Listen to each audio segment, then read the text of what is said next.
Welcome to Cognitia. Today, we're breaking down the real truth behind vaping. How vapes work, why they're harmful, how people get addicted, and how vape companies turned a device into a trend. By the end of this video, you'll never see vaping the same way again. Most people believe vapes produce harmless water vapor. But what you actually inhale is an aerosol, a cloud of chemicals and nicotine. Inside a vape, there is a pod that contains a liquid. This liquid is made of highly concentrated nicotine, propylene glycol, vegetable glycerin, artificial flavors, and other chemical additives. There is also a metal coil inside the device. When you inhale, the battery powers this coil and heats it up to very high temperatures. The liquid around the coil heats up and turns into an aerosol. You then inhale tiny chemical particles deep into your lungs. The nicotine from this aerosol reaches your brain in a matter of seconds. The faster nicotine reaches the brain, the stronger and more addictive the experience becomes. So why do people think vaping is cool? Vaping didn't just happen. It was designed to look appealing. The devices are sleek, colorful, and modern. They look more like gadgets than something dangerous. The pods come in bright colors and sweet flavors, so it doesn't feel like smoking. It feels like tech. For many people, especially teenagers, vaping becomes part of their image. It feels rebellious, confident, and modern. There is also a rebellion effect. When parents, teachers, and adults say, "Don't vape," it can actually make vaping more attractive to young people who want to push boundaries. Peer influence also plays a huge role. When your friends vape, do cloud tricks, or post about it online, it starts to look fun, normal, and harmless. On top of that, many people still believe that vaping is just flavored air, or that it's basically harmless compared to cigarettes. That myth makes it even more dangerous. Now, let's talk about how people become addicted.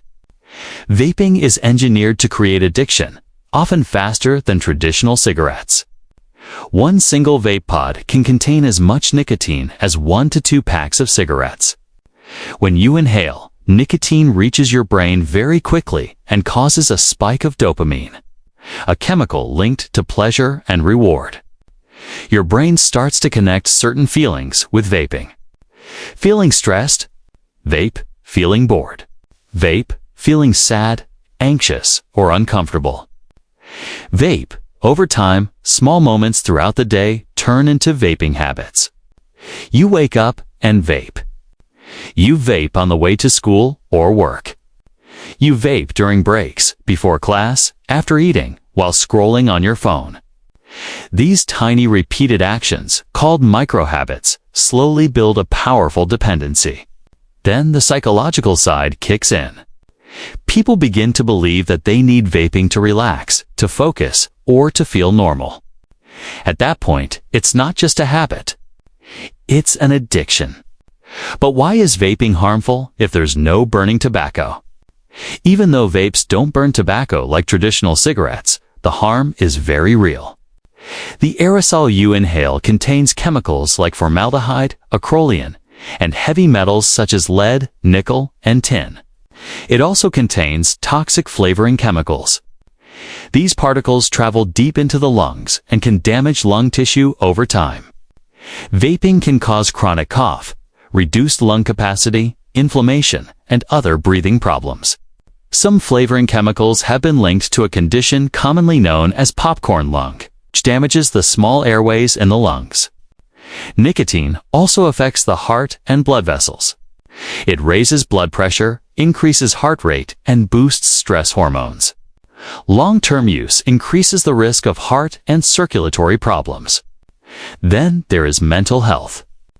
Many people start vaping to cope with stress, anxiety, or sadness. While nicotine may feel calming for a few minutes, it actually makes anxiety and mood problems worse over time. The brain becomes dependent on nicotine to feel okay, and without it, people can feel even more anxious and irritable. For teenagers and young adults, nicotine is especially dangerous. Their brains are still developing, and nicotine can affect memory, attention, and impulse control. It can shape how their brain works for years. Now, let's look at how vape companies generate massive sales. Vape companies don't just sell devices. They sell addiction as a business model. The strategy is simple. Make the device cheap and make the refills expensive. You buy the device once, but you keep buying pods again and again. The real money comes from long-term use. They also increase nicotine concentration to hook users quickly. The stronger the nicotine, the faster people get addicted, and the more often they need to refill. Every craving becomes profit. Flavors are another powerful tool. Cotton candy, mango ice, blue raspberry, peach gummies. These are not flavors for long-term adult smokers.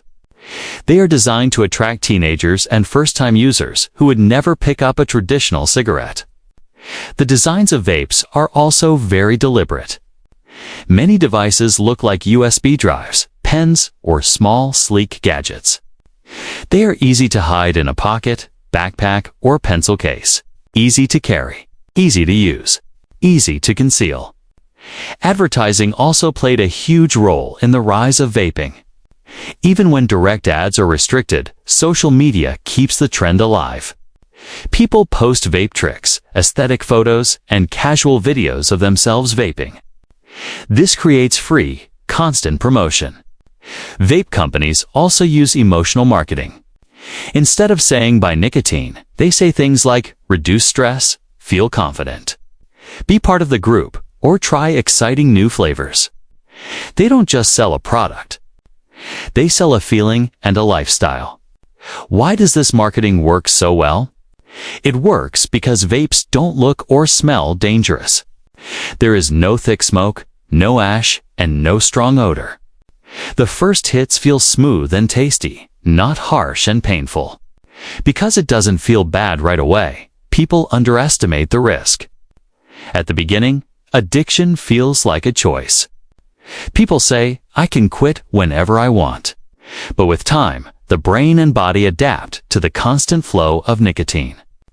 Cravings become stronger. Quitting becomes harder. The feeling of control slowly disappears.